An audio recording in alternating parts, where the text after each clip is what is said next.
श्री कृष्ण गोविंद हरे मुरारी, हे नाथ नारायण वासुदेवा।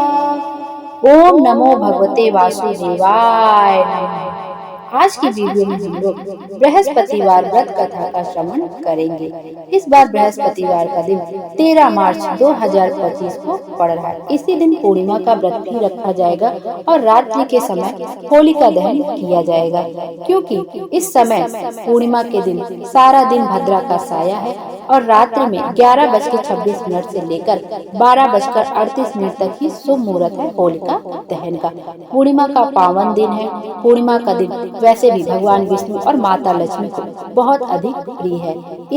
इस दिन भगवान विष्णु और माता लक्ष्मी की आराधना करने से हमें मनोवांछित फल की प्राप्ति होती है। और साथ ही गुरुवार का दिन भी पड़ रहा है, तो बृहस्पतिवार का व्रत जो करते हैं वह साथ में बृहस्पतिवार व्रत भी करेंगे। आइए अब गुरुवार की व्रत कथा का श्रवण कर लेते हैं और अपने जीवन को धन्य बताते हैं। जो यह व्रत करते हैं उन्हें दिन में एक समय ही भोजन करना चाहिए। पीले वस्त्र धारण करना चाहिए। भगवान को भी पीले पुष्प ही कोशिश करनी चाहिए कि भगवान को पीले वस्त्र पीले पुष्प ही समर्पित करें। पीले रंग का फूल, चने की दाल, पीले कपड़े तथा पीले चंदन से भगवान की पूजन करनी चाहिए। भोजन में नमक नहीं खाना चाहिए और पीला भोजन ही कोशिश करना चाहिए कि पीला भोजन ही आपको व्रत में खाना चाहिए।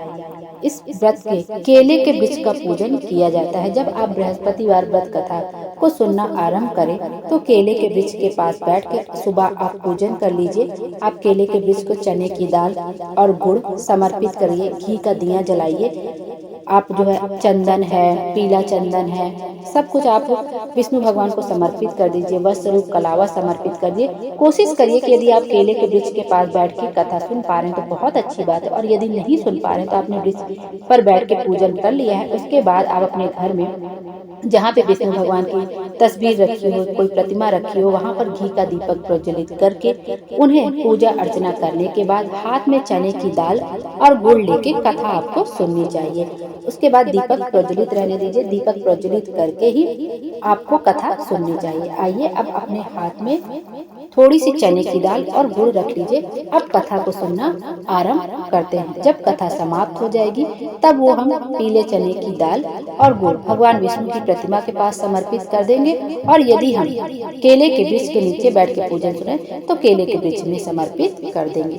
अब कथा सुनते हैं। किसी गांव में एक साहूकार रहता था, जिसके घर में अन्न, वस्त्र और धन किसी की कोई कमी नहीं थी, परंतु उसकी स्त्री बहुत ही कृपण थी। किसी भिक्षार्थी को कुछ नहीं देती, सारे दिन घर के कामकाज में लगी रहती। एक दिन साधु महात्मा बृहस्पतिवार के दिन उसके द्वार पर आए और भिक्षा की याचना की। स्त्री उस समय घर के आंगन को लीप रही थी। इस कारण साधु महाराज से कहने लगी कि महाराज, इस समय तो मैं घर लीप रही हूँ, आपको कुछ नहीं दे सकती। फिर किसी अवकाश के समय आना, अभी तो मैं आपको कुछ नहीं दे पाऊंगी। साधु महात्मा खाली हाथ ही चले गए। कुछ दिन के पश्चात वही साधु महाराज फिर से आए। उन्होंने फिर से भिक्षा मांगी। साहूकार ने उस समय अपने लड़के को खाना खिला रहे थे। कहने लगी, महाराज, मैं क्या करूं, अवकाश ही नहीं है, इसलिए आपको भिक्षा नहीं दे सकती। तीसरी बार महात्मा आए तो उन्होंने इसी तरह उसे टालना चाहा, परंतु महात्मा जी कहने लगे, यदि तुमको बिल्कुल ही अवकाश हो जाए तो तुम मुझको भिक्षा दोगी। साहूकार ने कहने लगी कि हाँ महाराज, यदि ऐसा हो जाए तो आपकी बड़ी कृपा होगी।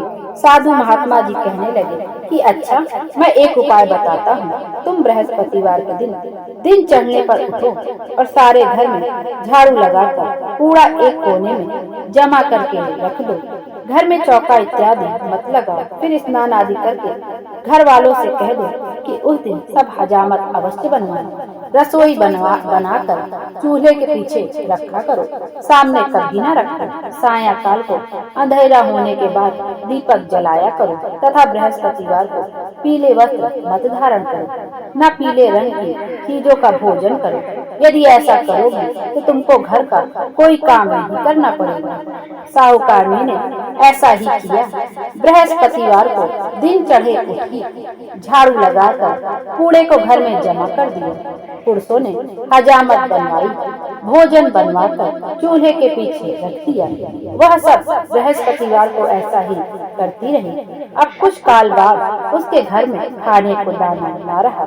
थोड़े दिनों में महात्मा फिर आए और भिक्षा मांगी, परंतु सेठानी ने कहा, महाराज, मेरे घर में खाने को अन्न नहीं है, आपको क्या दे सकती हूँ? तब महात्मा ने कहा कि जब तुम्हारे घर में सब कुछ था तब भी तुम कुछ नहीं देती थी, अब पूरा पूरा अवकाश है तब भी कुछ नहीं दे रही हो, तुम क्या चाहती हो, वह कहो। तब सेठानी ने हाथ जोड़कर प्रार्थना की, महाराज, अब कोई ऐसा उपाय बताइए कि मेरे पहले जैसे धन धान्य हो जाए। अब मैं प्रतिज्ञा करती हूँ कि जैसा आप कहेंगे वैसा ही करूंगी। तब महात्मा जी ने कहा, बृहस्पतिवार को प्रातः काल उठकर स्नान आदि से निवृत्त होकर घर को गौ के गोबर से लीपो तथा घर के पुरुष हजामत न बनवाए। भूखों को अन्न जल देती रहा करो। ठीक सायंकाल दीपक जलाओ। यदि ऐसा करोगे तो तुम्हारी सब मनोकामनाएं भगवान बृहस्पति की कृपा से पूर्ण होगी। सेठानी ने ऐसा ही किया और उसके घर में धन धान्य वैसा ही हो गया जैसा कि पहले था। इस प्रकार भगवान बृहस्पति जी की कृपा से वह अनेक प्रकार के सुख भोगकर दीर्घ काल तक जीवित रही। बोलो विष्णु भगवान की जय। अब अपने हाथ में जो चने की दाल और गुड़ रखा है वो विष्णु भगवान की प्रतिमा के सामने समर्पित कर दे। बोलो विष्णु भगवान की जय। आइए अब बृहस्पति देव की आरती का भी श्रवण करते हैं। ओम जय बृहस्पति देवा, जय बृहस्पति देवा, छिन छिन भोग लगाऊं कदरी फल मेवा। ओम जय बृहस्पति देवा, तुम पूर्ण परमात्मा, तुम अंतर्यामी, जगत पिता जगदीश्वर, तुम सबके स्वामी। ओम जय बृहस्पति देवा, चरणामृत निज निर्मल, सब पातक हरता, सकल मनोरथ दायक, कृपा करो भरता। ओम जय बृहस्पति देवा, तन मन धन अर्पण कर, जो शरण पड़े तेरे, प्रभु प्रकट तब होकर, आकर द्वार खड़े। ओम जय बृहस्पति देवा, दीन दयाल दयानिधि, भक्तन हितकारी, पाप दोष सब हरता, भव बंधन हारी। ओम जय बृहस्पति देवा, सकल मनोरथ दायक, सब संशय तारी, विषय विकार मिटाओ, संतन सुखकारी। ओम जय बृहस्पति देवा, जो कोई आरती तेरी प्रेम सहित गावे, चेष्टानंद बंद सो सो निश्चय ही पावे। ओम जय बृहस्पति देवा, जय बृहस्पति देवा, छिन छिन भोग लगाऊं कदरी फल मेवा। ओम जय बृहस्पति देवा। बोलो विष्णु भगवान की जय। बोले बाबा हम सबकी मनोकामना पूरी करे और हमारे जीवन को खुशियों से भर दे। Thank you.